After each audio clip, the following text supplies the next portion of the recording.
The stagecoach lurched to a halt in front of the general store, and Harrison Porter knew his life was about to change forever, though not quite in the way he had imagined when he posted that advertisement 6 months ago. Dust swirled around the wooden wheels as the driver climbed down, his weathered face creased with something between amusement and sympathy. Harrison straightened his vest, ran a hand through his dark hair, and stepped forward from where he had been waiting in the shade of the storefront. It was August of 1882, and the Colorado sun beat down on Quartz Hill with relentless intensity, making the air shimmer above the dirt road that served as the town's main thoroughfare. The driver opened the coach door, and a small gloved hand emerged, pale against the worn leather of the door frame. Harrison took a breath and moved closer, extending his own hand to help the woman down. When she stepped into the sunlight, he felt his heart stutter in his chest. The photograph the marriage broker had sent did her no justice whatsoever. Paulette Sinclair was beautiful in a way that seemed almost out of place in this rough mining town, with dark hair swept up beneath a traveling hat that had seen better days, and eyes the color of storm clouds that met his with a mixture of exhaustion and apprehension. "Miss Sinclair," Harrison said, trying to keep his voice steady. "Welcome to Quartz Hill. I am Harrison Porter." She looked at him blankly for a moment, then opened her mouth to speak. What came out was a torrent of words he could not understand, musical and flowing, with sounds that seemed to dance off her tongue in a way English never did. French. She was speaking French. Harrison felt his stomach drop. The marriage broker had assured him that Paulette spoke English, that she had been educated in Boston before returning to her family in New Orleans. But the woman before him continued speaking in rapid French, her expression growing more distressed with each word as she apparently realized he did not understand a single thing she was saying. The stagecoach driver cleared his throat. "Her trunk, Porter." He gestured to the dusty leather trunk being unloaded from the back of the coach. "Good luck to you both." The way he said it made it clear the man thought Harrison would need considerably more than luck. Harrison paid the driver and managed to communicate to Paulette through gestures that they should collect her trunk and head to his ranch. She nodded, understanding at least that much, and stood quietly while he hefted the surprisingly heavy trunk onto his shoulder. His horse and wagon waited at the end of the street, and he led the way, acutely aware of her following behind him, her footsteps small and uncertain on the packed earth. The ride out to his ranch took 40 minutes, and they were quite possibly the longest 40 minutes of Harrison's life. He tried several times to make conversation, but each attempt was met with French responses that left him feeling more helpless than he had ever felt before. Paulette sat beside him on the wagon seat, her hands folded in her lap, her face turned slightly away as she watched the landscape roll by. The Rocky Mountains rose in the distance, their peaks still touched with snow even in late summer, and the scrublands stretched out around them, dotted with sage and the occasional twisted pine. His ranch came into view as they crested a small rise. It was not much, but Harrison had built most of it with his own hands over the past 5 years. The house was solid, made of timber and stone, with a wide porch that caught the evening breeze. The barn stood behind it, along with a corral where his horses grazed. Cattle dotted the far pastures, maybe 200 head that represented every penny he had earned and saved since coming to Colorado after the war. Paulette said something in French, her voice soft, and when he glanced at her, he saw that her expression had softened slightly. He hoped that meant she found it acceptable, though he could not be sure. Inside, the house was clean if sparse. Harrison had spent the previous week scrubbing every surface, washing the curtains his sister had sent from Kansas, and making sure there were fresh flowers in a jar on the kitchen table. Paulette walked through slowly, running her fingers along the back of the sofa, examining the stone fireplace, peering into the bedroom where he had laid out the best quilt he owned. When she turned back to him, there were tears in her eyes. She spoke again in French, her voice breaking, and Harrison felt utterly powerless. He wanted to comfort her, to tell her that everything would be all right, that he would take care of her and make sure she never wanted for anything. But he could not say any of that, because she would not understand him any more than he understood her. That night, Harrison gave Paulette the bedroom and made himself a pallet on the floor near the fireplace. He lay awake for hours, listening to the sound of her crying softly through the closed door, and made a decision. If they were going to make a life together, if they were going to have any chance at all, he needed to learn French. The next morning, Harrison rode into town before dawn and found the general store just opening. Marcus Webb, the proprietor, looked surprised to see him so early. "Harrison, did not expect you back so soon. How is the new Mrs. settling in? She speaks French," Harrison said without preamble. "Only French. Do you have any books? Anything that might help me learn?" Marcus scratched his chin thoughtfully. "I might have something in the back. Let me look." He disappeared into the storeroom and emerged 10 minutes later with 2 dusty volumes. One was a French-English dictionary, its pages yellowed with age, and the other was a basic primer for learning French, apparently left behind by a mining engineer who had passed through town years ago. "This is all I have," Marcus said. "They have been sitting on my shelf for 3 years now." "You can have them for $2. Harrison paid without hesitation and tucked the books into his saddlebag. On his way out of town, he stopped at the small church where Reverend Samuel Hayes was sweeping the steps. "Reverend," Harrison called out, "do you know anyone in town who speaks French?" The Reverend paused, leaning on his broom. "French? Cannot say that I do. Why do you ask? My bride arrived yesterday. She only speaks French." Reverend Hayes let out a low whistle. "That is a predicament. I wish I could help you, son, but I only know English and a bit of Latin from my seminary days. You might try asking over at the Silver Bell. Some of those miners have been all over the world. One of them might know a word or two." Harrison thanked him and headed to the saloon, even though it was barely 8 in the morning. The Silver Bell was quiet at this hour, with only a few men nursing coffee and nursing hangovers from the night before. The bartender, a grizzled man named Thomas, listened to Harrison's question and shook his head. "No French speakers that I know of, but you might want to talk to Catherine over at the boarding house. She reads a lot, knows things. Maybe she could point you in the right direction." Catherine Moore ran the only boarding house in Quartz Hill, and when Harrison found her, she was hanging laundry in the small yard behind the building. She was a widow in her 50s, sharp-eyed and practical, and she listened to his story with interest. "I do not speak French myself," she said, "but I have a suggestion. There is a nun, Sister Marie Claire, who lives with the Sisters of Charity over in Denver. They run a hospital there. She is French, came over from Paris 20 years ago. If you wrote her a letter, she might be willing to help you with some basics, maybe send you some materials." It was better than nothing. Harrison thanked Catherine and rode back to his ranch, his mind already composing the letter he would write. When he arrived home, he found Paulette in the kitchen. She had apparently figured out where things were and had made coffee. The smell filled the house, rich and strong, and she looked up when he entered, offering him a tentative smile. "Merci," she said, gesturing to the coffee. Harrison nodded, recognizing the word as thank you from his very limited knowledge. "Thank you," he repeated, then pointed to himself. "Harrison." Understanding dawned in her eyes.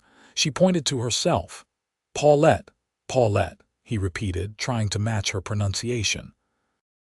She smiled, a real smile this time, and it transformed her entire face. They spent the rest of the morning in a strange sort of pantomime, communicating through gestures and single words. Harrison showed her around the ranch, introducing her to the horses, which she seemed delighted by, and the chickens, which made her laugh when one pecked at her shoe. He showed her the vegetable garden he had planted, and she knelt down to examine the plants, speaking to them softly in French. That afternoon, while Paulette rested, Harrison sat at the kitchen table with the French dictionary and primer, beginning the painstaking process of learning a new language. The grammar was confusing, the pronunciation seemed impossible, and the sheer number of words overwhelmed him. But every time he felt frustrated, he thought of Paulette's tears from the night before, and he kept going. Over the next few weeks. Harrison fell into a routine. He would rise before dawn, tend to the most urgent ranch work, and then spend 2 hours with his French books before breakfast.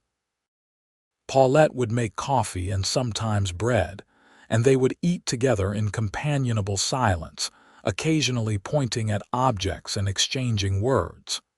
Table became table, which was mercifully the same in both languages. Bread became pain. Water became eau, which Harrison mispronounced so badly the first time that Paulette dissolved into giggles. He wrote to Sister Marie Claire in Denver, and 3 weeks later received a package containing more books, some written exercises, and a kind letter in both French and English encouraging him in his studies. The sister offered to answer any questions he might have and included a list of common phrases that she thought might be useful. Harrison tackled the phrases with determination. Bonjour for good morning. Bonsoir for good evening. Comment allez-vous for how are you. He practiced them while riding out to check on the cattle, while mending fence posts, while brushing down his horses. The words felt strange in his mouth, but gradually they became more familiar. Paulette, for her part, seemed to be making an effort to learn English as well. She would point at things and wait for Harrison to tell her the word, then repeat it carefully, her accent making even simple words sound elegant. She learned horse and cow and sky and home. That last one she said while looking around the house, and Harrison felt a warmth spread through his chest at the thought that she might be starting to think of this place as home. In the evenings, they would sit on the porch, and Harrison would read from his French primer, stumbling over the words while Paulette listened patiently, occasionally correcting his pronunciation. Sometimes she would tell him things in French, long stories he could not understand, but he loved watching her face as she spoke, the way her hands moved expressively, the way her eyes lit up when she talked about something that clearly mattered to her. 2 months after Paulette's arrival, Harrison managed to string together his first complete sentence in French. It was evening, and they were sitting at the dinner table. She had made a stew that was unlike anything he had eaten before, rich with herbs and vegetables, and he wanted to tell her it was good. "C'est délicieux," he said carefully, the words feeling uncertain on his tongue. Paulette's eyes widened, and then her face broke into the biggest smile he had yet seen from her. "Vraiment?" she asked, leaning forward. Harrison did not know what vraiment meant, but her pleasure was unmistakable. He nodded. "Yes, vraiment." She reached across the table and squeezed his hand, and Harrison felt that squeeze all the way through his body. It was the first time they had really touched since that first day when he had helped her down from the stagecoach, and her hand was small and warm in his. From that moment, something shifted between them. Harrison threw himself into learning French with renewed vigor, and his efforts paid off. Within another month, he could manage simple conversations. His grammar was atrocious and his accent made Paulette wince sometimes, but they could communicate. And as they communicated, they began to really know each other. Harrison learned that Paulette had come from New Orleans, where her family had fallen on hard times after her father's business failed. She had 3 younger siblings, and becoming a mail-order bride had been her way of helping them, sending money back from whatever situation she landed in. The marriage broker had lied to her too, she explained haltingly. She had been told Harrison spoke French, that he had lived in Louisiana and knew the language well. "I am sorry," Harrison said in careful French. "I did not know. I would have learned before if I had known." "You are learning now," Paulette replied softly. "That means more." She asked him about his life, and he told her about growing up on a farm in Missouri, about fighting in the war when he was barely 18, about losing his parents to cholera the year after he returned, and about coming west to start fresh. He told her about the hard years of working for other ranchers, saving every penny, until he finally had enough to buy this land and start building something of his own. "You built this?" Paulette asked, looking around the house with new appreciation. "Most of it," Harrison confirmed. "The barn, the corrals, the house. I had help with some of it, but yes." She stood and walked to the window, looking out at the land stretching away toward the mountains. "It is beautiful," she said in French. "I did not think so at first. It is so different from Louisiana, but now I see it." As autumn arrived, painting the aspen groves gold and bringing a sharp chill to the morning air, Harrison and Paulette settled into something that felt increasingly like a real marriage. They had not yet shared a bed. Harrison had been sleeping in the small room he had built as an office, giving Paulette privacy while they figured each other out. But there was a growing closeness between them, a comfort in each other's presence that felt both easy and charged with possibility. One October evening, Harrison came in from the barn to find Paulette in the kitchen, crying. Not the silent tears he had heard on her first night, but real sobs that shook her shoulders. He crossed to her immediately, forgetting his usual caution about her personal space. "Paulette, what is wrong?" he asked in French, putting a hand on her shoulder.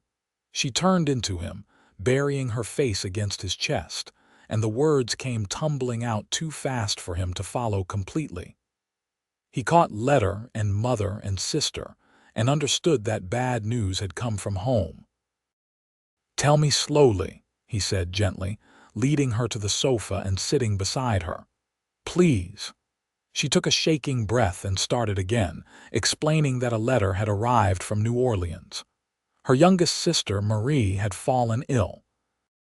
The fever had broken, and she would recover, but the doctor's bills had consumed the money Paulette had been sending home.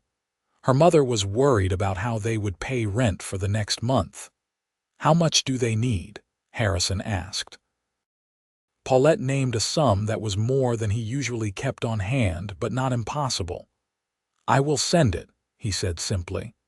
"I cannot ask you to do that," Paulette protested, switching between French and English in her distress. "It is not your family." "You are my wife," Harrison said firmly, the words in French feeling right and true. "Your family is my family. We will send the money tomorrow." Paulette stared at him, tears still wet on her cheeks, and something passed between them in that moment, something that felt like the final wall coming down. "Why are you so good to me?" she whispered. Harrison reached up slowly, giving her time to pull away if she wanted, and wiped the tears from her face with his thumb. "Because you came all this way," he said. "Because you did not run when you realized the situation you had landed in. Because you make coffee that actually tastes good and you laugh at my terrible French pronunciation. Because you are brave and kind and you take care of the chickens even though they pecked your shoes." He paused, his heart pounding. "Because I am falling in love with you." He had not planned to say it, not yet, but the words had come out in French without him even thinking about it. "Je t'aime amoureux de toi." Paulette's breath caught. Her eyes searched his face, and whatever she found there seemed to satisfy her. She leaned forward slowly and kissed him, her lips soft and tentative against his. Harrison went very still for a moment, then brought his hands up to cup her face and kissed her back, trying to pour into that kiss everything he did not yet have the words to say in French or in English. When they finally pulled apart, both breathing hard, Paulette rested her forehead against his. "Je t'aime," she whispered. "I love you too." That night, Paulette invited Harrison into the bedroom they had always meant to share, and he went, his heart full to bursting. They came together slowly, carefully, learning each other in this new way as they had been learning each other's languages. Harrison had been with women before, but this was different. This was his wife, the woman who had traveled 1,000 miles on the promise of a new life, who had cried herself to sleep in a strange house but had stayed anyway, who had patiently corrected his pronunciation and taught him how to make coffee the right way. This was the woman he loved.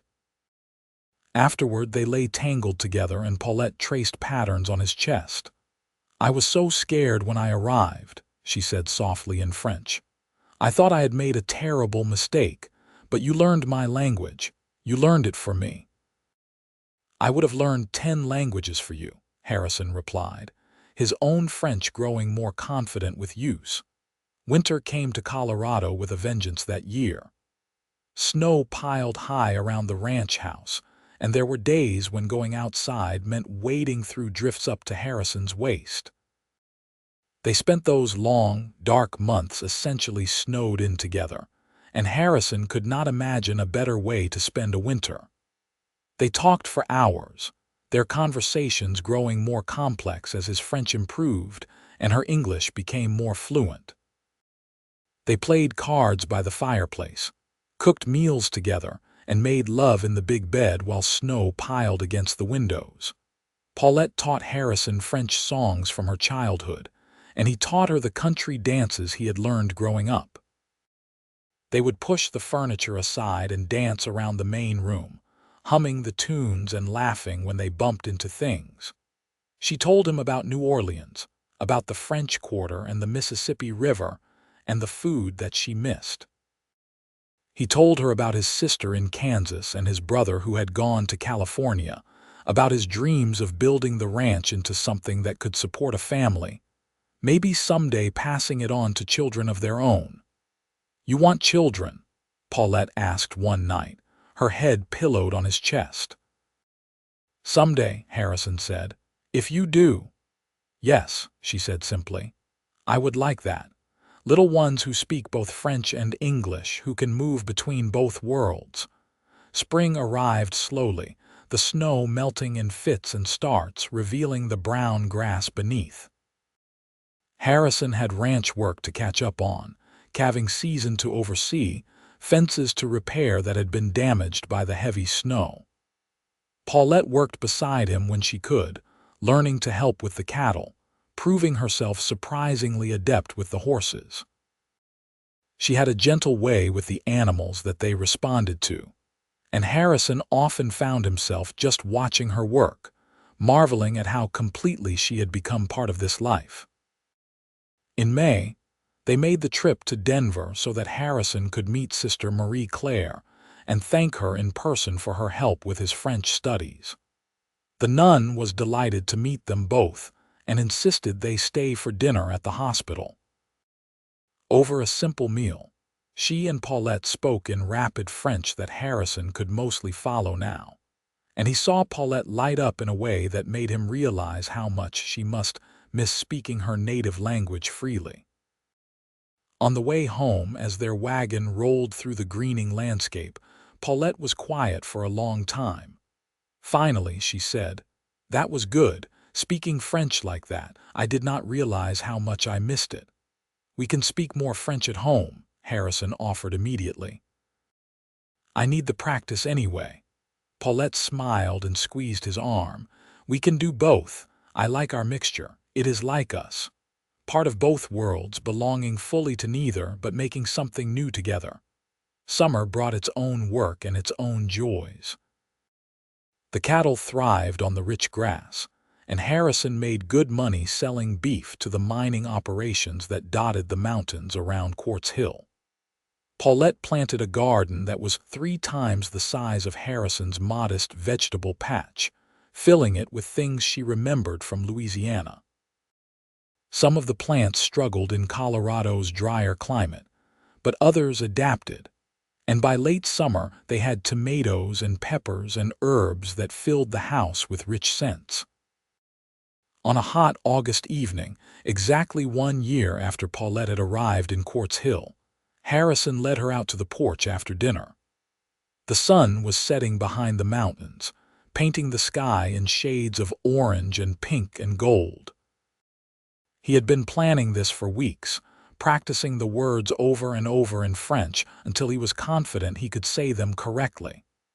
"Paulette," he began, taking both her hands in his. "1 year ago, you stepped off a stagecoach into a situation that was nothing like what you had been promised. You could have demanded to be sent back to New Orleans. You could have refused to stay, but you did not. You gave us a chance." She smiled, her eyes already glistening with tears. "You gave us a chance, too. You could have sent me away when you realized I did not speak English. But instead, you learned French. You learned my language so you could talk to me, so you could know me." "I learned your language so I could tell you this properly," Harrison said, his voice steady despite the way his heart was racing.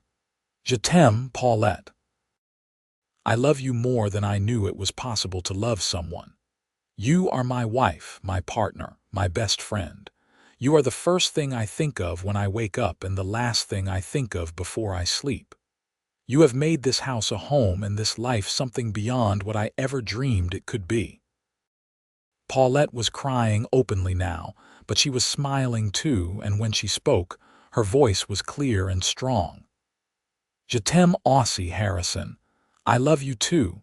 You showed me what a good man is. You showed me that love is not just words but actions, day after day, choosing each other over and over. I am proud to be your wife. I am proud of what we have built together." They kissed as the sun sank below the mountains, and Harrison thought about how strange life was, how the marriage broker's deception had led to something real and true, and worth more than all the gold in the Colorado mountains.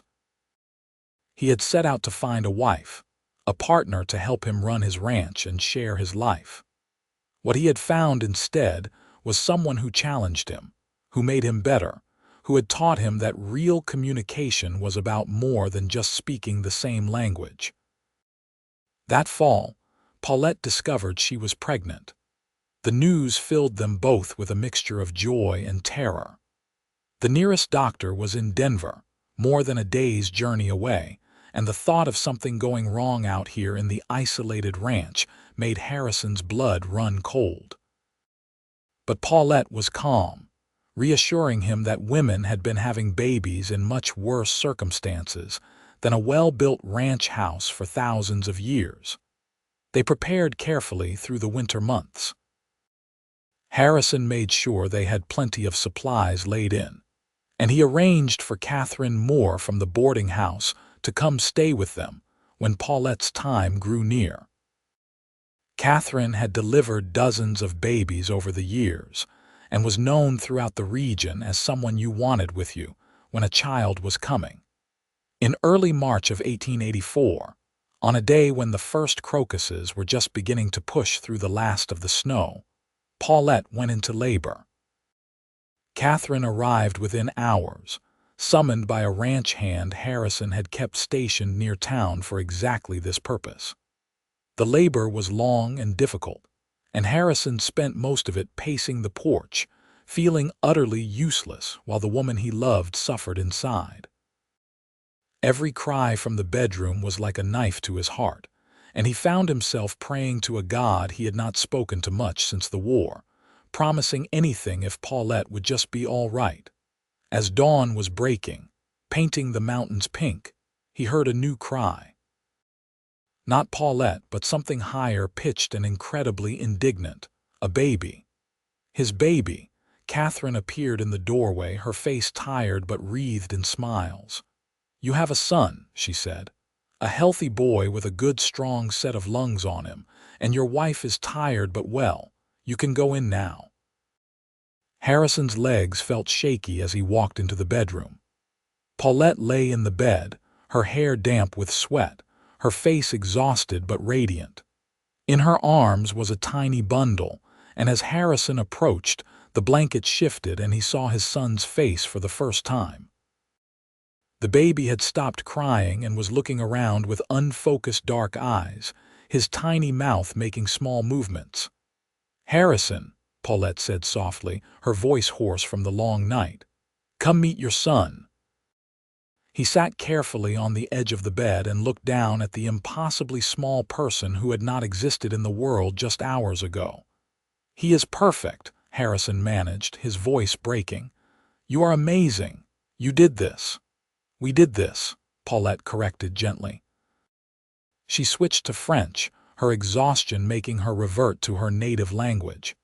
"He is part of both of us, part French, part American, just like our life together." They named him Henry, a French name that English speakers could pronounce, a bridge between both their worlds. As the baby grew, they spoke to him in both languages, and Harrison continued to improve his French while Paulette became more fluent in English. Henry's first words were a mixture of both, Papa and Mama and Cheval for horse, which made sense given how much time they all spent around the animals. Life settled into a new rhythm with the baby. Paulette proved to be a natural mother, patient and loving but also practical. She wore Henry in a sling while she worked in the garden, and as soon as he was old enough, she had him in the barn learning about the horses. Harrison watched them together and felt his heart expand in ways he had not known were possible. 2 years later, a second child arrived, a daughter they named Amélie. She had Paulette's gray eyes and Harrison's dark hair, and from the moment she could crawl, she followed her brother everywhere. The house that had once seemed too big and too quiet now rang with children's laughter and the constant chatter of two small voices switching seamlessly between French and English. The ranch continued to prosper. Harrison took on more land, expanded his herd, and built a second barn. He hired on help, including a young man named Thomas who had come west from New York, and reminded Harrison a bit of himself at that age, full of hope and determination to build something lasting. Paulette managed the ranch's finances, her neat handwriting filling the ledgers, and Harrison often thought that he had been extraordinarily lucky that she had been educated by the nuns in New Orleans and could read and write in 2 languages. When Henry was 5 and Amélie was 3, Harrison's sister Margaret came to visit from Kansas with her own family. It was the first time any of Harrison's family had met Paulette, and he had been nervous about how it would go. But Margaret took to Paulette immediately, and the 2 women spent hours talking, Margaret fascinated by Paulette's descriptions of New Orleans and her journey west. "You learned French for her," Margaret said to Harrison one evening when they were sitting on the porch watching the children play.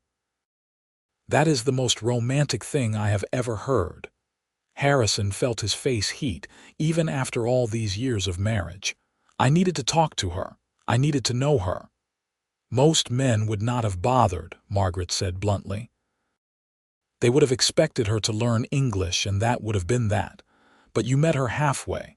More than halfway, really." "She crossed half a continent for me," Harrison replied. "Learning her language seemed like the least I could do." Inside the house, he could hear Paulette singing to the children in French, one of the lullabies from her own childhood. The sound drifted out through the open windows, sweet and clear, and Harrison felt the same rush of love he had felt that first time he had managed to tell her he was falling for her, stumbling over the unfamiliar French words. The years continued to roll by, marked by the changing seasons and the growing children. Henry started school in town, making the ride with his father several times a week, and he brought home books that both excited and confused his parents. He was a bright child, quick with numbers and words, and he loved to read in both French and English, devouring whatever books he could get his hands on. Amélie was different, less interested in books and more interested in the ranch itself. She could ride almost before she could walk, and she had a way with the cattle that was uncanny.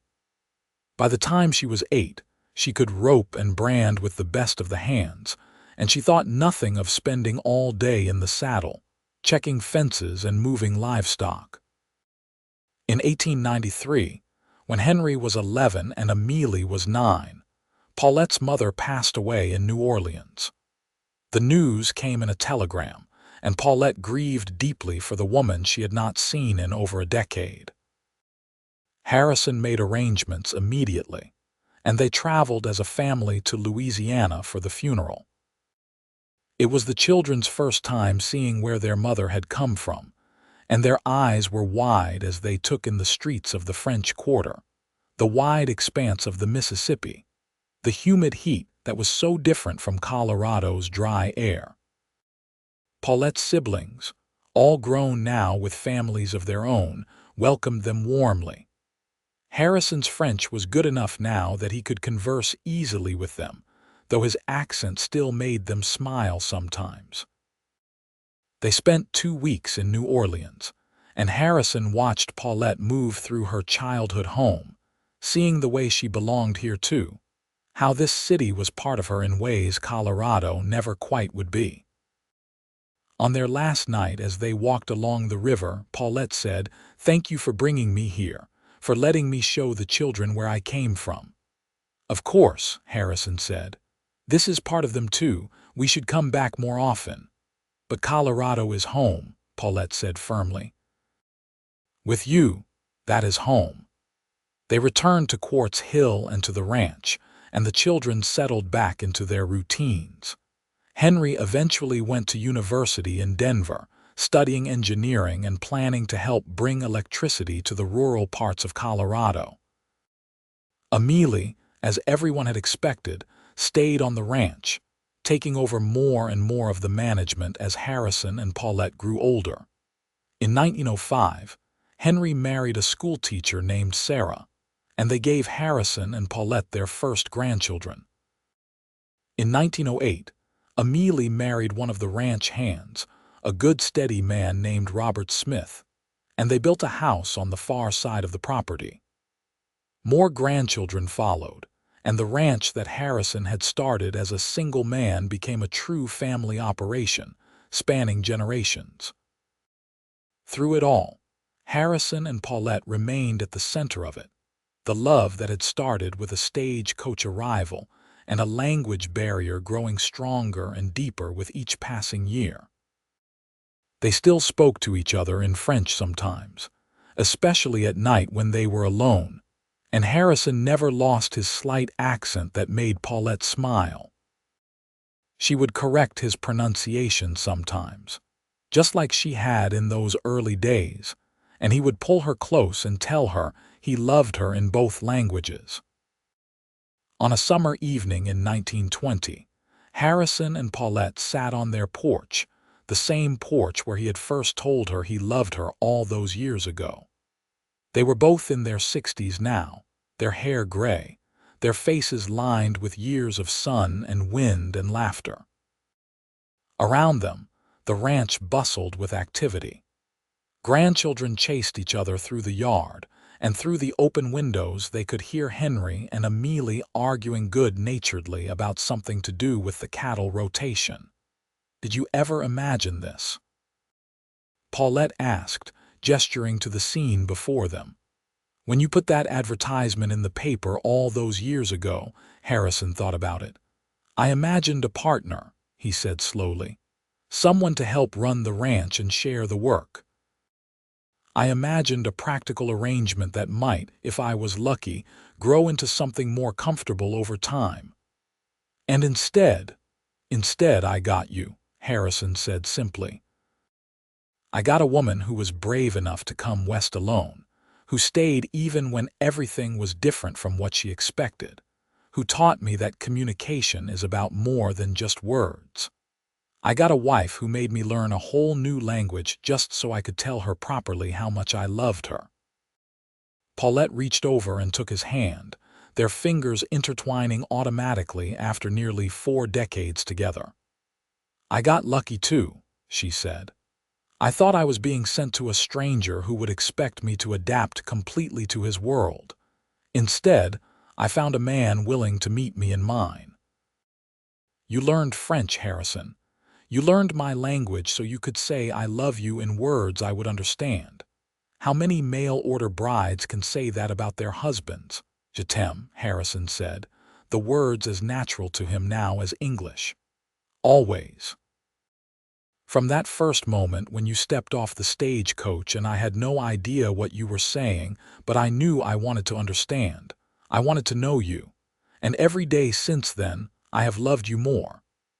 "Je t'aime aussi," Paulette replied.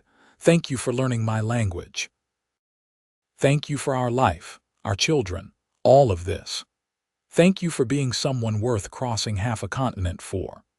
They sat together as the sun set, just as they had done thousands of times before, in comfortable silence that was as much communication as any words could be. The language barrier that had once seemed insurmountable had become instead a bridge, something that connected them in ways that a shared language might never have. Harrison had learned French to say, "I love you" to his wife, but in doing so, he had learned so much more. He had learned patience and determination, and the value of meeting someone where they were instead of demanding they come to you. He had learned that love was a choice made every day, in small actions and grand gestures, in words both understood and those still being learned.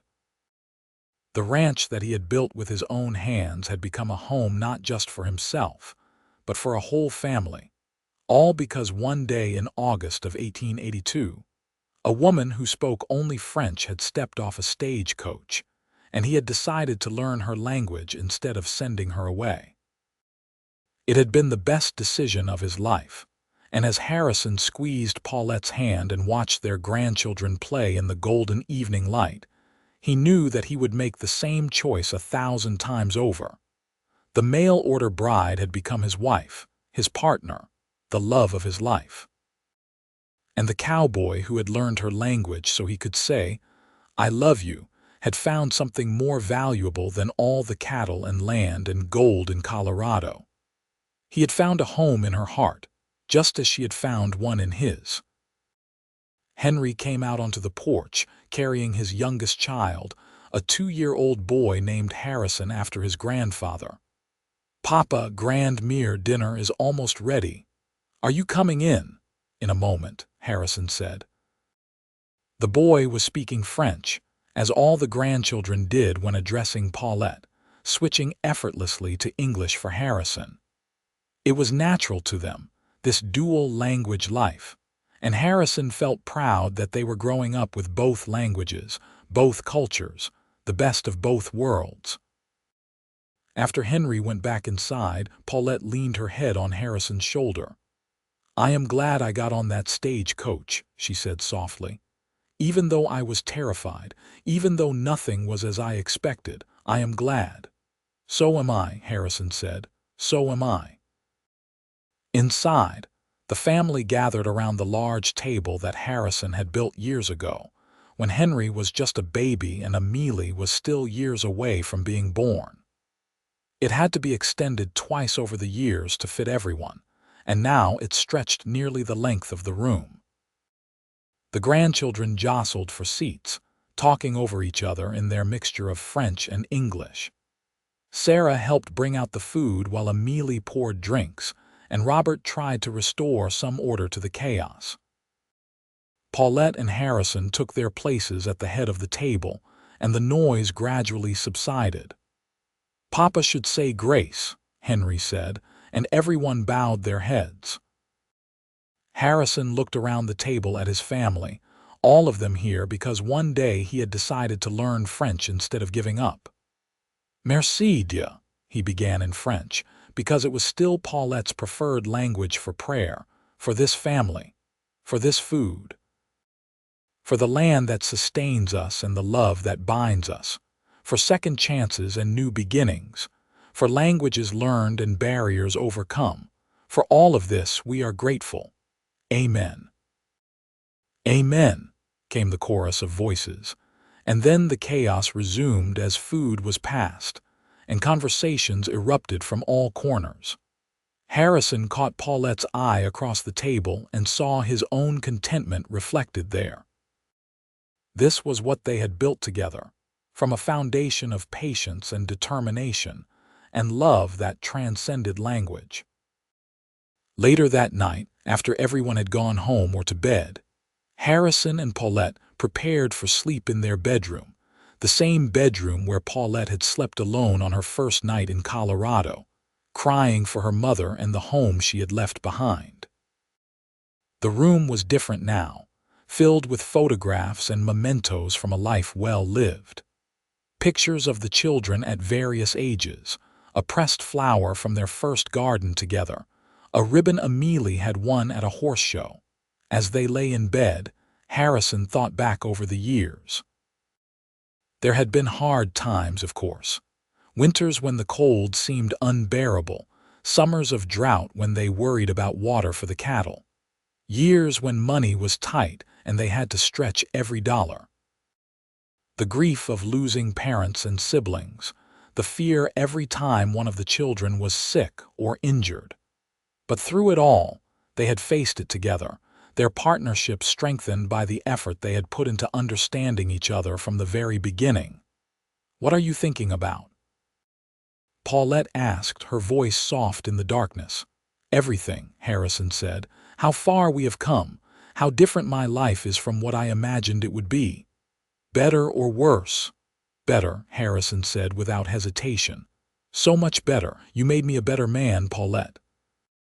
You made me work for our relationship, learn and grow and change. You never let me be lazy about loving you." Paulette laughed quietly. "I think you are giving me too much credit. You did the work yourself. You chose to learn French. You chose to be patient with me while I learned English. You chose to care about where I came from and who I was, not just what I could do for you." "We chose each other," Harrison said. "Every day we keep choosing each other." "Yes," Paulette agreed, "and I would choose you again every time." They drifted off to sleep, hands clasped between them, two people who had come together by chance and stayed together by choice. The house around them was quiet except for the usual nighttime sounds, the creak of wood settling, the whisper of wind through the eaves, the distant call of an owl hunting in the darkness. The years continued to pass, as years do, and Harrison and Paulette grew older together. They celebrated their 50th wedding anniversary in 1932, surrounded by children and grandchildren and great-grandchildren, 3 generations that existed because a cowboy had learned French so he could say, "I love you" to the woman who had come west with only hope and courage to sustain her. At the anniversary party, Henry stood up to make a toast. He was 50 now, successful in his own right, with a consulting firm in Denver that helped rural communities get electricity and modern conveniences. But he still came back to the ranch often, drawn by the land and the memories and the parents who had built this life from nothing. "To my parents," Henry said, raising his glass, "who taught me that love is a verb, not just a noun. Who showed me that the best marriages are the ones where both people are willing to meet each other halfway, to learn each other's languages both literally and figuratively. Papa learned French so he could talk to Mammon. But more than that, he learned to listen, to understand, to value her thoughts and feelings and experiences. They built a partnership based on mutual respect and genuine communication, and they have been showing me what that looks like my entire life." To Harrison and Paulette Porter, the best parents anyone could ask for. To Harrison and Paulette, the room echoed, and Harrison felt Paulette squeeze his hand under the table. That night, after everyone had left and they were alone again, Paulette said, That was a good party. The best, Harrison agreed. 50 years. Can you believe it? Sometimes yes, sometimes no, Paulette said. There are days when it feels like just yesterday that I stepped off that stagecoach and could not understand a word you were saying. And then there are days when I cannot remember a time before you, before us, before all of this. I know what you mean, Harrison said, but I am grateful for every day, every year, even the hard ones. Especially the hard ones, maybe, because those are the times that showed us what we were made of. In 1935, Harrison fell ill. It started as a cough that would not go away and gradually worsened until he could barely get out of bed. The doctor from Denver came and diagnosed pneumonia, and for several days the whole family held their breath, terrified that they were going to lose the patriarch who had held them all together for so long. Paulette barely left his side. She sat in a chair next to the bed, holding his hand, talking to him in French about everything and nothing. She reminded him of the early days when he would stumble over pronunciation, and she would laugh but in a kind way, encouraging him to try again. She talked about the children, the grandchildren, the great-grandchildren, all the lives that he had touched and shaped and made better by being in them. "You have to stay," she told him fiercely in French. "I am not ready to say goodbye. We have more years ahead of us, Harrison Porter. You promised me you would grow old with me, and you are not old enough yet. So you fight this, you hear me? You fight." And somehow, miraculously, he did. The fever broke, and slowly Harrison began to recover. It took months before he was back to his old self, and he never quite regained all his strength, but he was alive. He could still sit on the porch with Paulette and watch the sun set. He could still hold his great-grandchildren and tell them stories. He could still say, "I love you" in French and in English, and in the silent language of two people who had spent more than 50 years learning how to be together. They had 5 more years. 5 precious years of peaceful mornings and quiet evenings, of watching the ranch continue to thrive under Amelie and Robert's management, of visits from Henry and Sarah, and all the extended family that kept growing. 5 years of continued conversation, the two of them still learning new things about each other even after all this time. On a spring morning in 1940, Harrison woke up and knew that it was time. He could feel it in his bones, in the way his heart beat unsteadily in his chest, in the heaviness of his limbs. He was 81 years old, and he had lived a good life, a full life, a life rich with love and purpose. But it was ending now, and he was not afraid. "Paulette," he said, and she was there immediately, still beautiful to him even with her white hair and lined face. She would always be beautiful, the woman who had stepped off the stage-coach with fear in her eyes and courage in her heart. "I am here," she said, taking his hand. "I am right here." "Good," Harrison said. His voice was weak, but he managed a smile. "I need to tell you something, in French, because that is how I first said it." "Harrison," Paulette said, and he could hear the tears in her voice. "Je t'aime," he said clearly. "I love you, Paulette. From that first day until this last day, you have been my world. Learning French was the smartest thing I ever did because it let me tell you how I felt. It let me know you. And knowing you has been the greatest gift of my life." "Je t'aime aussi," Paulette whispered, tears streaming down her face. "Always, forever, in this life and whatever comes after." Harrison squeezed her hand one more time, and then he closed his eyes and let go. He had lived long enough to see his children grown, his grandchildren thriving, his great-grandchildren beginning their own journeys. He had built a ranch, a legacy, a family. But most of all, he had loved and been loved in return, and that was more than most men could say. Paulette stayed with him for a long time, holding his hand even after it had grown cold. She spoke to him in French, telling him everything she had never quite found the words for before, knowing that somehow, somewhere, he could hear her. She thanked him for learning her language, for valuing her enough to do that hard work.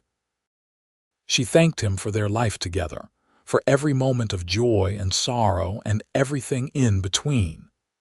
The funeral was held on a sunny day in May, and it seemed like half of Colorado came to pay their respects. Harrison had been well loved, respected throughout the region as a fair man, a hard worker, a devoted husband and father. Reverend Hayes, now ancient himself, presided over the service, and he spoke of the love story that had started with a language barrier and blossomed into something legendary in Quartz Hill. Henry delivered the eulogy, his voice strong but filled with emotion. "My father," he said, "was not a man of grand gestures or flowery speeches. He was practical and hardworking, focused on the day-to-day business of running a ranch and providing for his family. But when my mother arrived from Louisiana, speaking only French, unable to communicate with him at all, he did something extraordinary. He learned her language, not because he had to, but because he wanted to. Because he believed she was worth the effort, worth the time, worth the struggle of learning something completely new." Henry paused, looking at his mother in the front row. "That decision shaped our entire family. It taught me that real love is not about grand romantic gestures, but about showing up every day and doing the work. It is about meeting someone where they are instead of demanding they come to you. It is about valuing someone enough to step outside your comfort zone for them. My father did that for my mother, and in doing so, he showed all of us what a good marriage looks like." They buried Harrison on a hill overlooking the ranch, where he could see forever, the land spreading out below and the mountains rising in the distance. Paulette stood at the graveside long after everyone else had left, and she whispered goodbye in French, the language he had learned for her, the language of their most intimate moments. Paulette lived for another 8 years after Harrison passed. She stayed on the ranch, refusing all suggestions that she move to town or go live with one of the children. This was her home, the place where she had built a life with the man she loved, and she was not leaving it until she had no choice. She spent her days tending her garden, playing with the great-grandchildren, and sitting on the porch where she and Harrison had spent so many evenings together. She spoke often of Harrison, keeping his memory alive for the youngest generation who would have no memories of him themselves. She told them about how he had learned French, about the patient hours he had spent with books and dictionaries, practicing pronunciation while he rode out to check the cattle. She told them about their first conversation, how excited she had been when he managed to say a complete sentence, how his terrible accent had made her laugh, but his effort had made her love him. In 1948, Paulette passed away peacefully in her sleep, at the age of 87. They buried her next to Harrison on the hill, and the whole family gathered once more to say goodbye to the woman who had come west as a frightened 21-year-old bride, and had become the matriarch of a dynasty. The ranch continued on, passed down to Amelie and Robert, and then to their children. It grew and changed with the times, adapting to new technologies and new ways of doing things, but it remained a family operation, built on the foundation that Harrison and Paulette had laid. The story of how they met, of the cowboy who learned French to say, "I love you" to his mail-order bride, became family legend, told and retold to each new generation. Henry's grandson, a journalist, wrote an article about it for a Denver newspaper in the 1960s, and the story captured people's imagination. It was picked up by other papers, and for a few weeks, Harrison and Paulette's love story was known across the country. People wrote letters to the family, saying how inspired they were, how it gave them hope that true love still existed. But for the family themselves, it was not a story or a legend. It was simply the foundation of who they were, the example that had been set for them. Henry and Sarah, married for over 60 years before Sarah passed. Amelie and Robert, partners in every sense of the word until Robert's death from a heart attack in his 70s. The grandchildren and great-grandchildren, all of them carrying forward the lesson that love was about effort and communication, and choosing each other every single day. In the main house on the ranch, now inhabited by Amelie and Robert's grandson and his family, there was a wall of photographs. Pride of place went to a picture from Harrison and Paulette's 50th anniversary, the two of them standing together, still holding hands after half a century. Next to it was Harrison's old French dictionary, preserved carefully in a glass case, its pages yellowed and worn from heavy use. And beside that was a framed letter, written in Harrison's careful handwriting, one of the first things he had written in French. It was addressed to Paulette, and it said simply, "I am learning your language so that I can tell you properly. I love you. Thank you for waiting while I learn." The ranch still stood, a testament to what two people could build when they committed to understanding each other, to meeting in the middle, to doing the hard work of love. The land still stretched away toward the mountains, cattle still grazed in the pastures, and the house still welcomed family members home. And sometimes, on quiet evenings, you could almost hear echoes of two voices speaking in French and English, reminding each other of love that transcended language, love that had lasted not just a lifetime but generations, love that had started with a cowboy willing to learn a new language just so he could properly say, "I love you" to the woman who had traveled 1,000 miles to become his wife.